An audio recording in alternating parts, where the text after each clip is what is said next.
What's going on, my friend? It's Jeff Newport from ChasingStrength.com. And in today's video, we are going to answer a question that might kind of, get you in the stomach. And, it's designed to do that for a reason. And the question is, are you trading? Are you sacrificing your future for today? All right, let's dive on in here and give you some background. Well, recently I watched a YouTube video on the former world's strongest man, Bill Kazmaier, also known as the Kaz.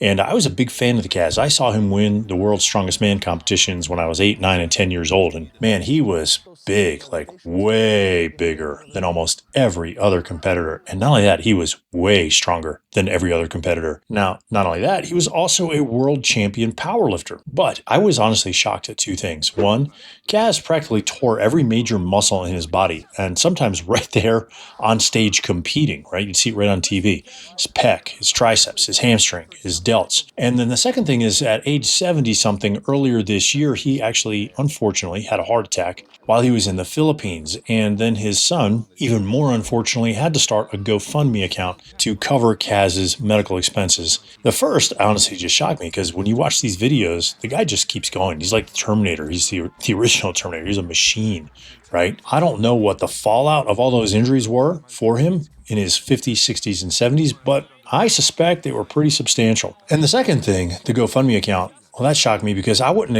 expect that a strength celebrity, to use that loosely, put some air quotes, strength celebrity, right? Like Kaz would actually need a GoFundMe account. Look, I was never anywhere near as the Kaz was, not even remotely close, right? He was like otherworldly strong, like supernaturally strong. In fact, I think most of us can say, we've never been anywhere near that close to strong. But I did get pretty injured training for strength sports, especially the sport of Olympic weightlifting, right? And those were brought about by injuries that I had sustained while I was wrestling. Injuries that literally broke and bent my frame and changed the way that my body worked. And it was a giant time and energy suck trying to rehab those injuries, especially for me when the rehab didn't work, right? So I had a choice to make, and I made that choice in 2010 when I injured my lower back yet again as a result of my training. I was training once again for Olympic lifting. So the question I had to ask myself was, do I keep chasing these dreams of glory and probably sacrifice my future as a dad and rob my son of a fun dad? Or did I stop playing the fool and get myself healthy again? Well, I chose the latter.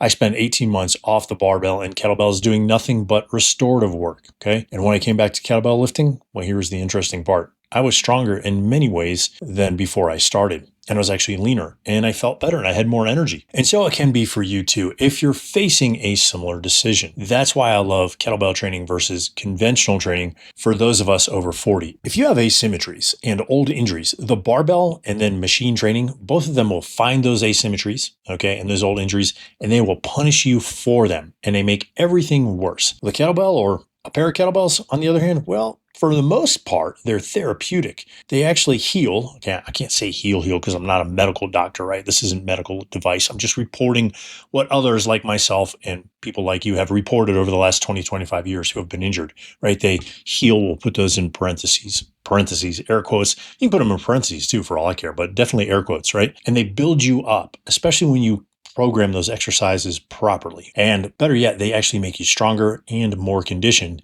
in less time than traditional gym workouts. And yeah, that might be hard to believe. So take a look at this YouTube comment I got recently. We'll throw it up here on the screen. It's from at Garthy14. I think I said that right? He said he went from relaxed glutes, tight hammies, and sore back, right? Chronically tight and painful adductors too. And I'll quote this: my glutes are noticeably bigger and more activated. My hamstrings are more relaxed and I can stretch them without pain.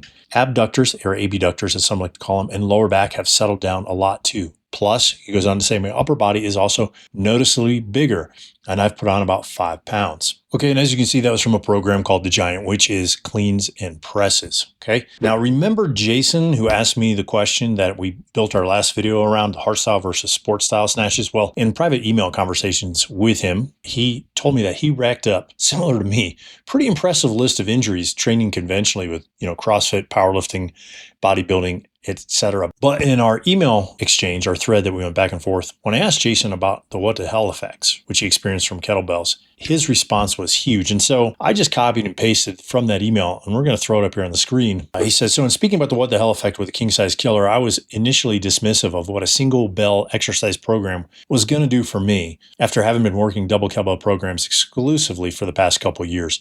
Your programs earn my trust for sure, so I went with it for this spring. I have to do it outside anyways, only having a 7-foot basement. I started modestly with a 28 kilo bell, which is where I liked working with doubles. Within a couple weeks, my confidence increased and I cheated the bell size up to a 32 kg. I started to struggle as it really winded me going into that second phase, but you specifically stated after I'd gone through phase 1, quote, don't let the sets of 9 and 12 intimidate you. By the time you've gone through phase 1, these will be manageable.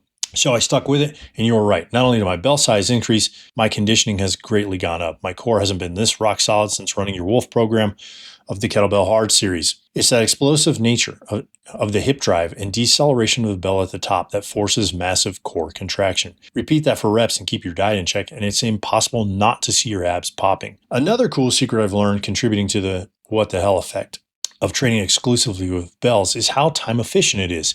I used to live in the gym, spend hours there to obtain how I look. Everyone still assumes I live there, spend all my waking hours chasing the rabbit with curls, bench pressing, leg days, back days, cardio days, etc. When in reality, I train about a total of 3 hours a week with a proper warm-up and running the program. I get accused of, oh, he's got to be on the TRT thing too. Nope. I keep the diet reasonable. I'm also a busy dad of a 9 and 13-year-old, so I'm no stranger to burgers, hot dogs, chicken nuggets, and mac and cheese, but I keep protein as a priority and have held to fasting as a way of eating for the past several years.